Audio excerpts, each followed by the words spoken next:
اللہ تعالیٰ نے یہ ارشاد فرمایا کہ میں نے انسان و جنات کو صرف اپنی عبادت کے لیے پیدا کیا ہے۔ اصل بات یہ ہے کہ اللہ تعالیٰ نے روز ازل میں 18,000 مخلوقات پیدا فرمائی ہیں۔ ان میں سے 3 قسم کی مخلوق کو اپنی عبادت کے لیے منتخب فرمایا: انسان، جنات اور فرشتہ۔ قرآن کریم میں خاص طور پر انسان اور جنات کا تذکرہ ہے، فرشتوں کا نہیں۔ اس کی وجہ یہ ہے کہ فرشتوں کی غذا ہی عبادت ہے، جبکہ انسان و جنات کے ساتھ خواہشات نفسانی بھی لگی ہوئی ہیں، بلکہ اکثر و بیشتر انسان و جنات پر خواہشات کا غلبہ ہے۔ اس لیے اللہ تعالیٰ نے فرشتوں کا ذکر نہیں فرمایا، صرف انسان و جنات کا ذکر فرمایا۔ صاحب روح المعانی نے حضرت زید بن اسلم رضی اللہ عنہ سے ایک حدیث شریف نقل فرمائی ہے کہ اللہ تعالیٰ نے انسان و جنات کو 2 قسموں پر بنایا ہے۔ اہل سعادت، ان کے لیے اللہ تعالیٰ نے اپنی عبادت کو آسان فرما دیا۔ اہل شقا، ان کے لیے معصیت آسان اور عبادت مشکل ہے، مگر اللہ نے تمام ہی انسان و جنات کو عبادت کے لیے پیدا فرمایا ہے۔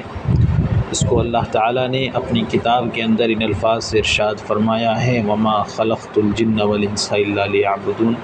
ہم نے انسان اور جنات کو صرف اور صرف اپنی عبادت کے لیے پیدا کیا ہے۔ پھر اللہ تبارک و تعالیٰ نے انسان، جنات اور فرشتہ ان تینوں مخلوق کو 73 حصوں میں تقسیم کیا۔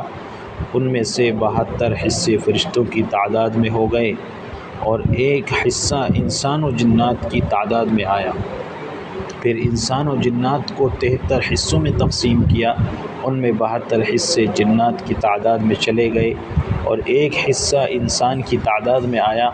پھر اس 1 حصے کو 73 حصوں میں تقسیم کیا، ان میں سے 72 حصے ایسے ہیں جنہوں نے حضرات انبیاء علیہم السلام پر ایمان نہیں لائے، اور 1 حصہ وہ ہے جس نے حضرات انبیاء علیہم السلام پر ایمان لائے، اور پھر جس نے حضرات انبیاء علیہم السلام پر ایمان لایا ہے اس کو 73 حصوں میں تقسیم کیا گیا۔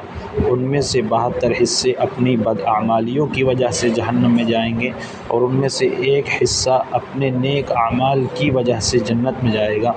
چنانچہ حدیث پاک کے اندر حضور اکرم صلی اللہ علیہ وسلم کا ارشاد گرامی ہے کہ یہود 72 قسم کے برائیوں میں مبتلا ہونے کی وجہ سے 72 فرقوں میں بٹ گئے، اسی طرح نصارہ بھی 72 قسم کی برائیوں کی بنا پر 72 حصوں میں بٹ گئے، اور میری امت 73 فرقوں میں بٹ جائے گی۔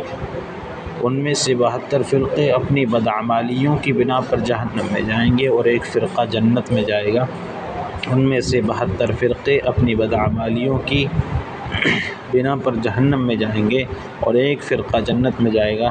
صحابہ کرام رضوان اللہ تعالیٰ علیہم اجمعین نے معلوم کیا کہ وہ کون سا فرقہ ہے جو جنت میں جائے گا، تو حضور اکرم صلی اللہ علیہ وسلم نے ارشاد فرمایا کہ جو فرقہ میرے اور میرے صحابہ کے طریقے پر چلنے والا ہے وہی جنت میں جائے گا۔ اللہ تعالیٰ سے دعا فرمائے کہ اللہ تعالیٰ ہمیں جنتی فرقے میں شامل فرمائے اور بغیر و حساب کتاب جنت میں داخل فرمائے۔